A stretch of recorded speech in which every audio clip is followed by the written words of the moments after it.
When I was a kid, my father sometimes told me at bedtime that if I closed my eyes and didn't open them for a long time, all the demons would blow away. Yesterday I turned 60, but I still take his advice. Not because I'm sentimental or want to keep the memory of my father alive. I just can't think of a better solution. To get away from all the demons that haunt Freeburg, I'd need to wear a blindfold 24/7. Plus, it's a good idea to act blind when talking to reporters. At least that's what my colleagues say. They're afraid of press conferences. But for me, it's more like a confessional. No matter what lies you tell, you're privately thinking the honest answers. It helps me remember who I am. The fact that I'll be reading all about it in the papers tomorrow is a small price to pay. Call it penance for the preacher.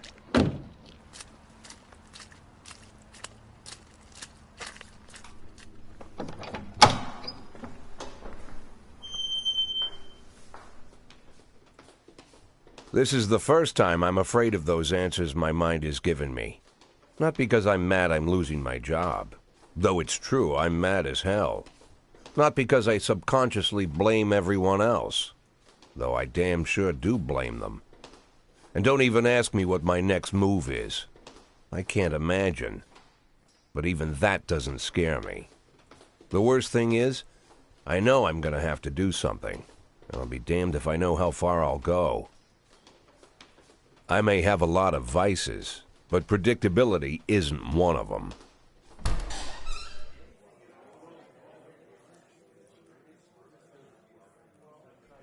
I learned a long time ago how to drive away the swarming demons.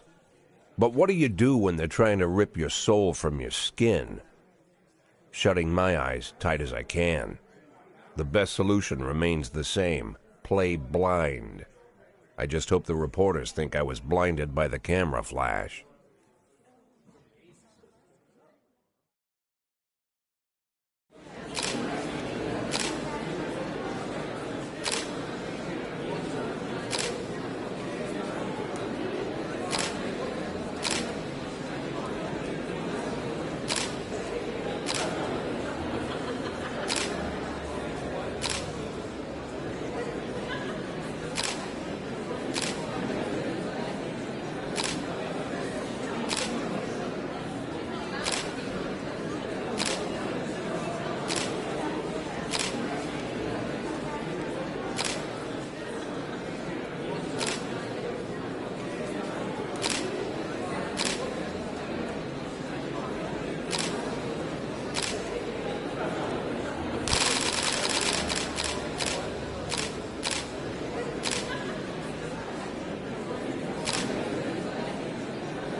How's the back today, Mr. Boyd? Same as usual. How did the press conference go? You can read about it in the newspapers tomorrow. Don't let anyone in. Even Mr. Kendrick? Especially Mr. Kendrick.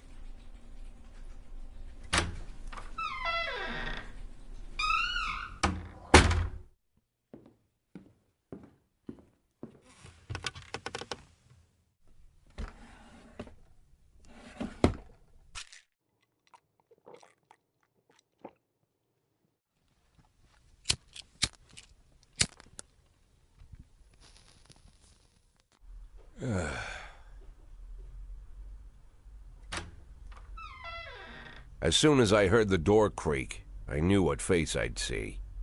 When I tell Emma not to let anyone in, there's only one man it could be. Rude, arrogant, no warning. That's Mayor Rogers in a nutshell. White summer shoes, white socks, white shorts, white polo shirt, and the white smile of a hungry shark. Mayor Rogers enters every room like he owns the place. Even the floorboards under his feet sound like they're creaking an apology. He never shied away from the odd corruption scheme. It's like the devil walks behind him. In the movies, the villains controlling the city play golf with the judges. Rogers plays tennis with them instead. That's about the only difference. Jack, I was hoping to catch you after the press conference. You ran away so quick. There's no smoking at City Hall. No reason for me to hang around. Well, this morning I signed a ban on smoking in all public buildings. Soon you won't be able to smoke here either. Soon enough I won't be here at all. That's what I wanted to talk to you about. The people of this city like you, Jack. The police chief of all people. Don't betray that, Jack. Don't get wrapped up in any schemes. Sit nice and quiet for the next 180 days. Be the hero. Then how am I supposed to scrape together a retirement fund? You never set aside any money for myself. I'm not planning to retire anytime soon.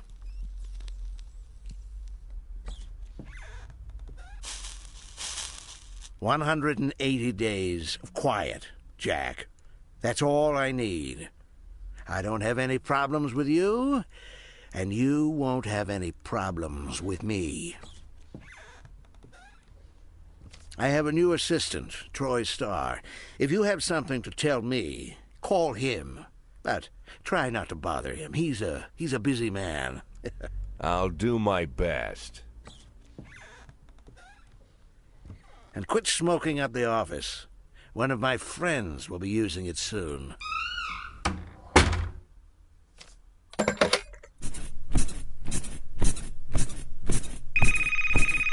Oh, I'm sorry, babe.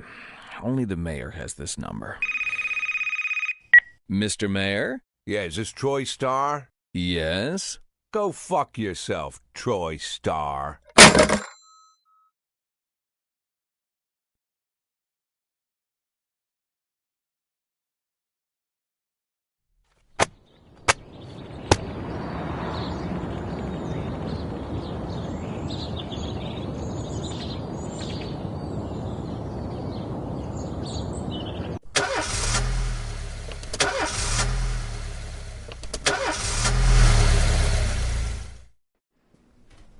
Cops don't use the police station cafeteria anymore. There's some kind of stigma against sitting shoulder to shoulder with your partners. Everybody just takes snacks from the machines or grabs a meal and hammers it down in the corner like a vulture on a corpse. The main thing? Don't look into anyone's eyes. Could be construed as an invitation to sit together. The only people eating here are ghosts.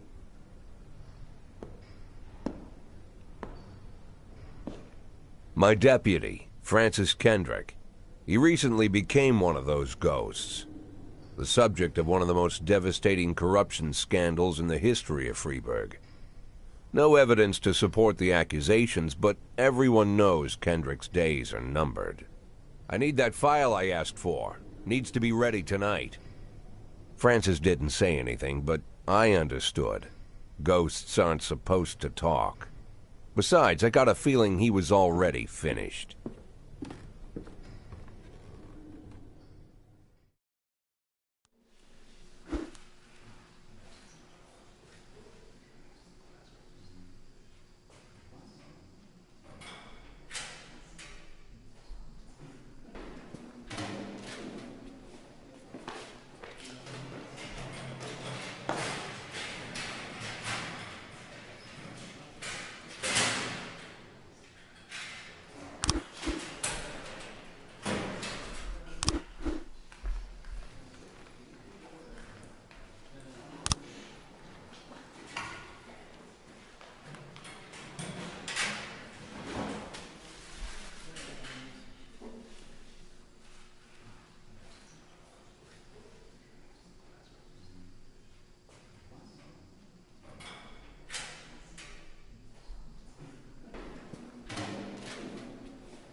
11A in progress.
progress.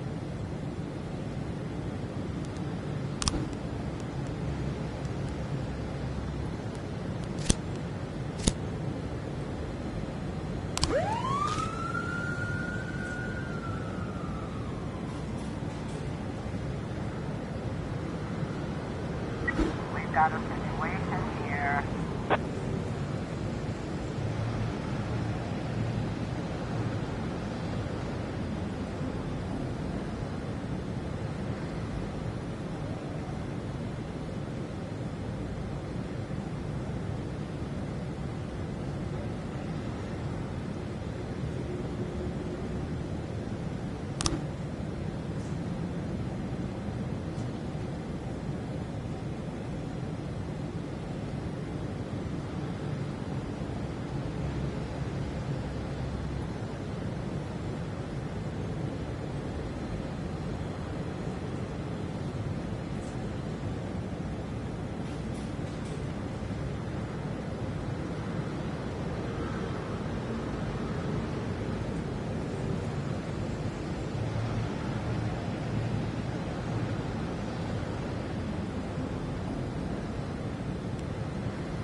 Nine feet complete.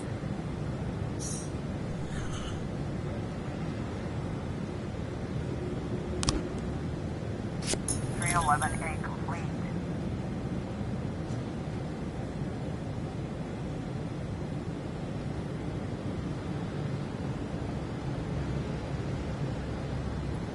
Four 12A complete.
Used to be, when I asked Kendrick to stay late at the office, he liked to grumble and crack wise. Nowadays, he doesn't have the strength for it. Slumped shoulders, blank stare, wrinkled skin. The past few weeks, I don't hardly recognize my old friend. In his younger years, he reminded me of a gallant royal officer in an old Kipling story. Kendrick isn't just crumbling under the weight of the public pressure, but from the shame of it all. Internal Affairs raided the library he inherited from his grandfather, hoping they'd find buckets of cash stashed in the pages. Heard about the look on his face, the fearless policeman standing helpless in horror. I've known Francis for 30 years. The past 20 years he's played loose with the law. And I know that at a certain point every stolen dollar brings more misery than anything else. Probably sounds crazy, but I sympathize with the guy. What can I do? Your friends are your friends, and these are the waters we swim in.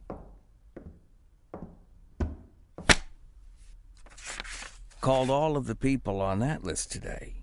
Now they know you're in business, so you could get a call from any of them. You don't need to worry about any of them. I've cleared them all. And what kind of business are we talking here? It's nothing too serious, just like you asked. Should be just a few small favors. Payments will vary depending on the situation and who you're dealing with. How much are you looking to earn? $500,000. $500,000? Why not a whole million? Because everybody wants to take $1 million. Figured I'd try something different. $500,000 in 180 days? Well, you could earn it all above board if you netted all the big fish and hit all your bonuses. Never knew you for a fisherman. Well, you never got into my business, and I'm not trying to get into yours. But be careful about bringing in any other cops. Sooner or later, they'll put the finger on you. And one more thing, Jack. I remember what you said, but I should probably add one more name to that list. Christopher Sand. Sand. Christopher G. Sand. Everyone knows the name, but few could tell you who he is. The old man stays away from the spotlight. Always wears old-fashioned jeans and knitted sweaters. Gives to charity. Rarely attends social events. An avid hunter, I hear. Even dabbles in poetry. You'd never guess he's the head of the oldest and most powerful gang in the city. Goes back as far as his great-grandfather. And Sand is strict about following the old rules. He rarely involves himself in commonplace murders and robberies. Hardly needs to intimidate anyone to get his point across. The people who work for him each have their sphere. They provide protection where needed, even work with the authorities when they want to make a deal. Meanwhile, Sand pulls the strings without getting his hands dirty. People sometimes mistake his quiet approach.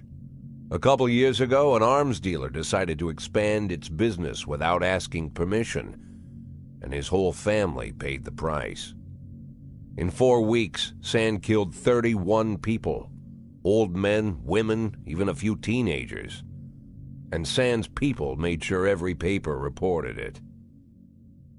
Frank, I don't want to hear you say that name again. Jack, please, listen to me. I'm in with these guys. We agreed, Frank. That's not the kind of business I'm into. I don't go there. Never have, never will.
211 in progress.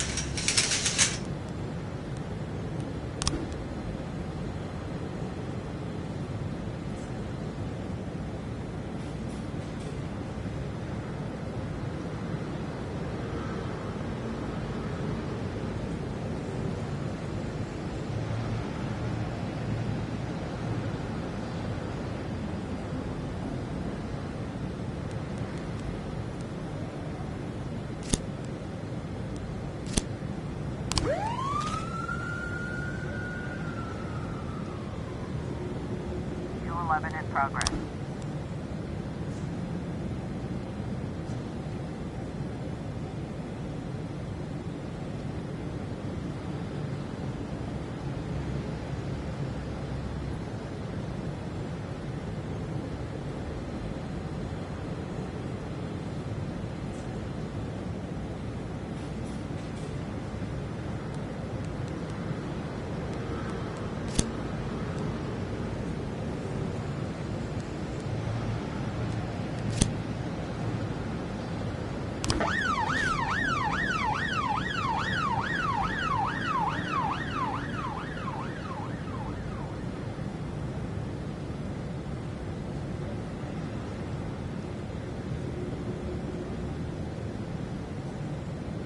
211 complete. 1210 in progress.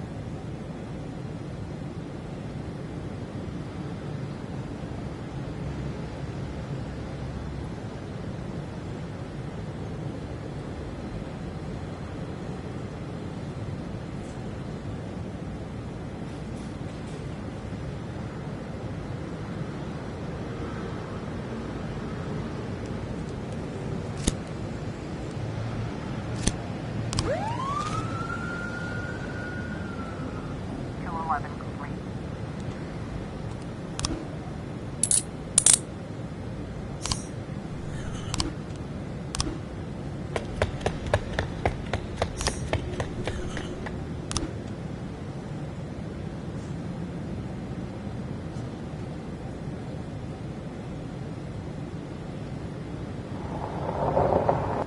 1210 complete.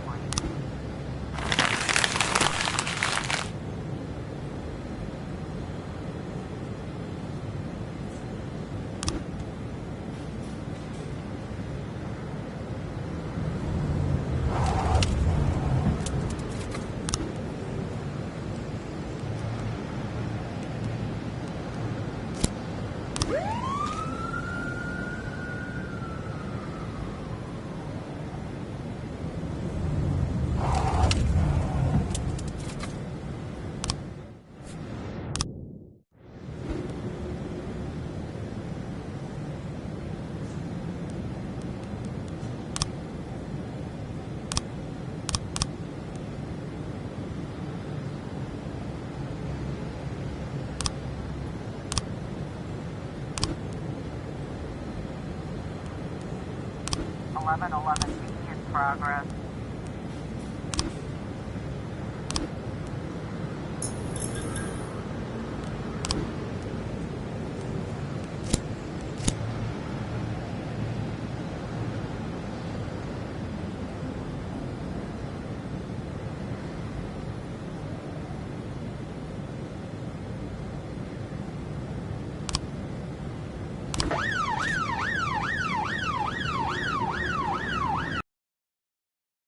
Progress.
Officer on scene, looks like we have a situation here.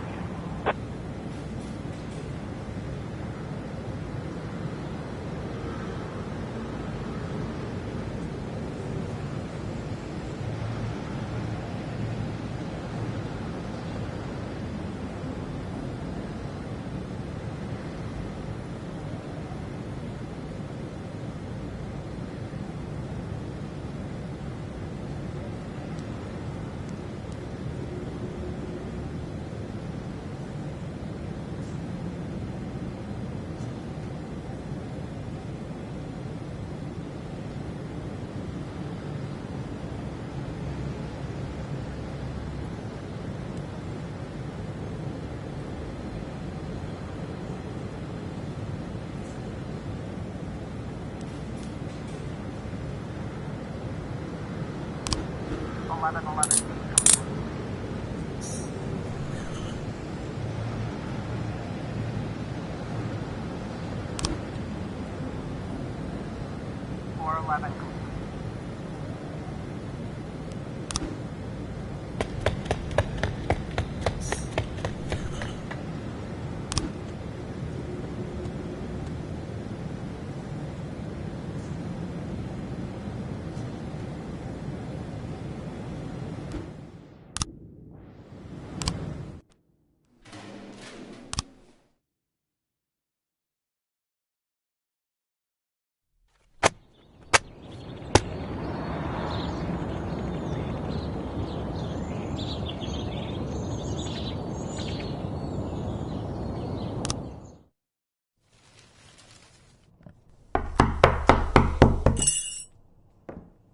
Whenever I'm alone at home and there's a knock at the door, I always hope it'll be my wife, Laura. She's always forgetting her keys. Hello, my name is Steve, and you're Jack Boyd, is that right? To get to my front door, the Bible boys walked about a mile from the local bus stop, jumping over mud puddles and skirting a couple of landfills. Laura doesn't go in for religion either, but according to her, these brave lunatics with their fake smiles deserve at least a minute of attention. She patiently listens to them, asks them questions, regales them with pastries, and never once dropping a hint of condescension. When I watch her do it, I've got to admit it gets me. I'd have hugged those boys, sat with them on the porch, and lit up a cigar.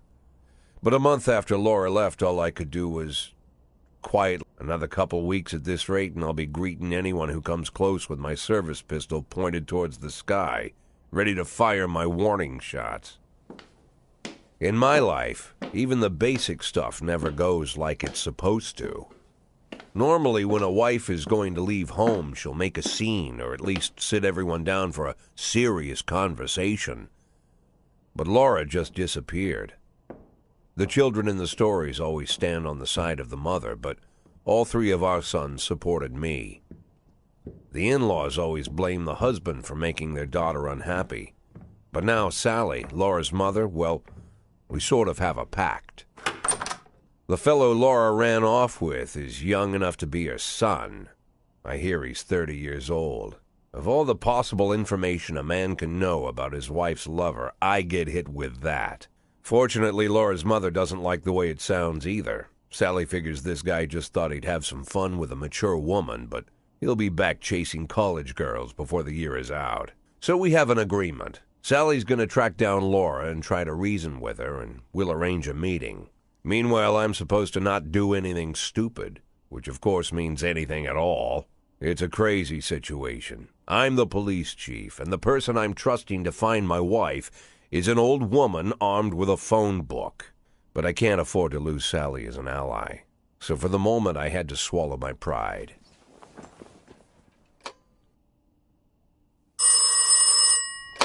Hello.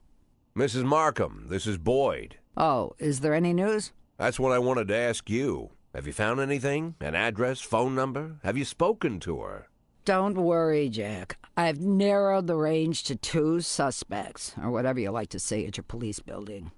At my police building, we find people faster than a funny old woman chirping on the phone with my wife's girlfriends. Oh, you're an old man, Jack. Come to your senses. They'd give us straight odds on the street. But I've got more energy, Jack. Maybe you think I'm a foolish old woman, but I go to my book club, argue with the girls about Byron, and it gives me energy. I talk to my dogs, and it gives me energy. And you have nothing, Jack. You don't even have a hobby. You got no passion. It's why Laura left you. Let's not go back into that, Sally. Find my wife, and we can discuss my hobbies later. I'm waiting for your call, and my patience is running thin. Laura, if you've stopped loving me, I'll let you go. I can't expect the impossible from you. Just don't let me die out here, okay?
progress.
In progress. Looks like we have a situation here.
1210 complete.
Progress.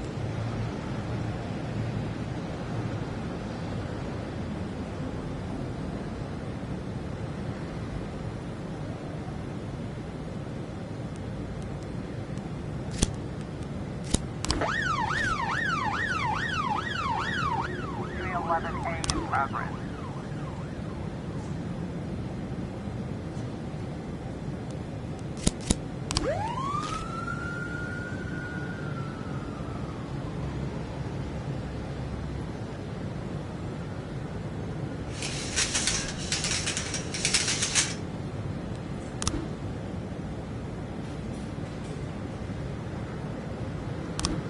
Officer on scene. Looks like we have a situation here.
311A complete.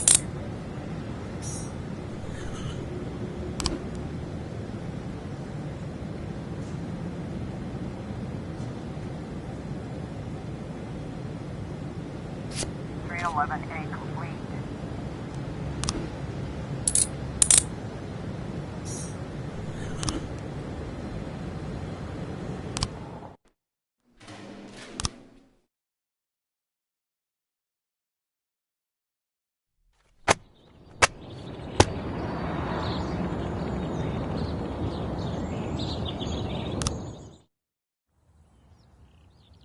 Why would a man need a barn?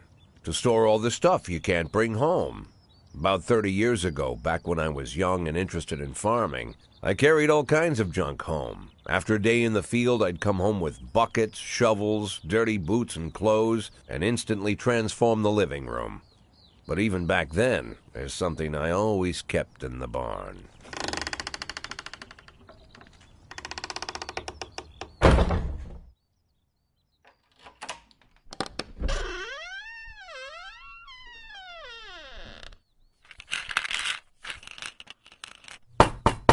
I stopped keeping my pills inside the house because every time I was about to take a triple, someone would knock on my bedroom door. Now they're knocking on my barn door. Well, fine. It's not every day that someone comes to visit your barn. In all the years we worked together, Kendrick never came to visit the house. We drank at bars, went fishing, went to the mountains, even chased off some poachers one time. But he never came for dinner with the family. We never watched football over here. And now he's brought his friends to visit my barn. I always try to look unsurprised, like it's an everyday thing to get visitors at the old barn, especially guests with their own personal bodyguards. But Kendrick is sharp enough to see he's caught me with my pants on backwards. Sorry for the surprise, Jack. We saw you from the car. Figured we'd find you in here. I'm going in for a minute, fellas. These guys will wait outside.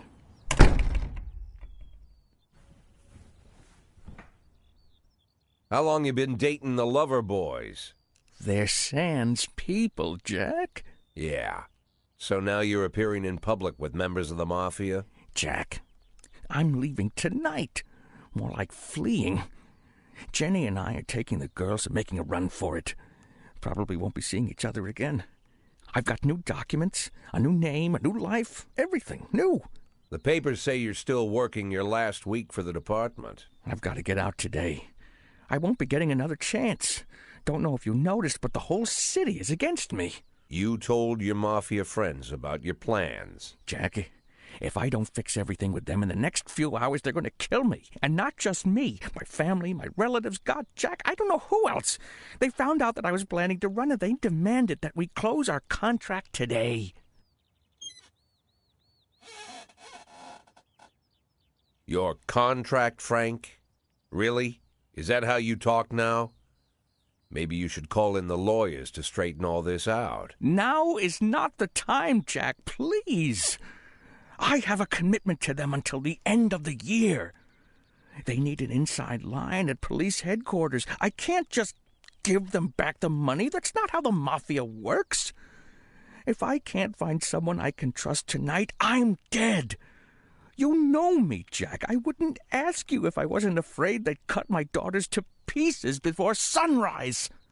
He's the damn fool who puts his daughters in the crosshairs in the first place. Anyone in my place would have dressed him down good. But I didn't want to pile it on. Fate's already got this guy's soul in the grinder.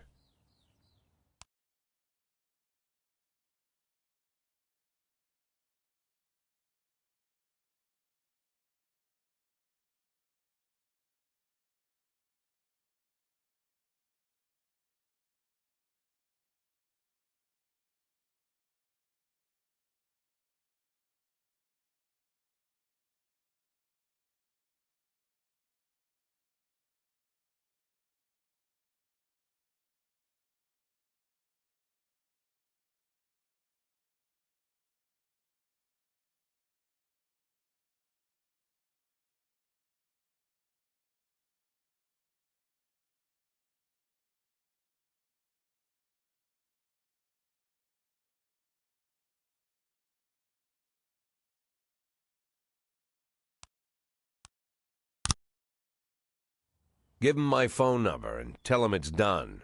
Don't call me. Don't come to work today. I don't want to see or hear from you again. Time for you to go. Jack.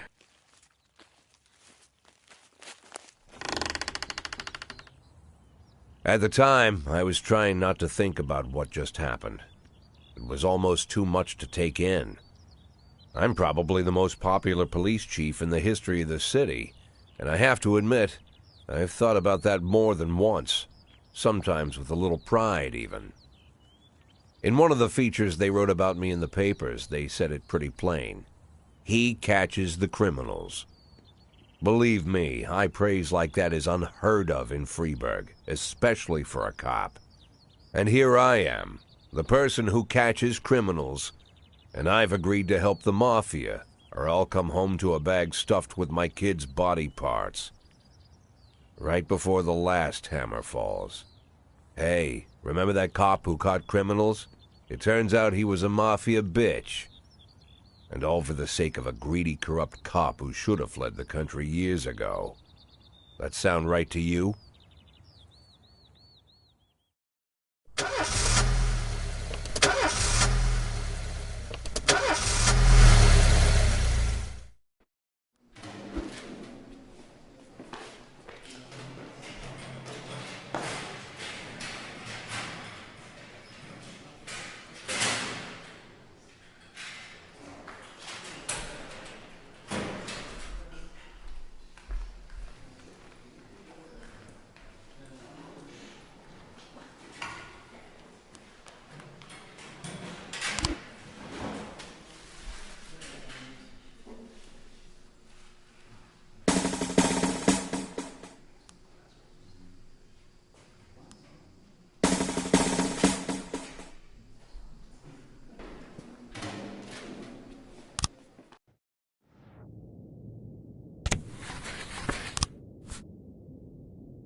Progress.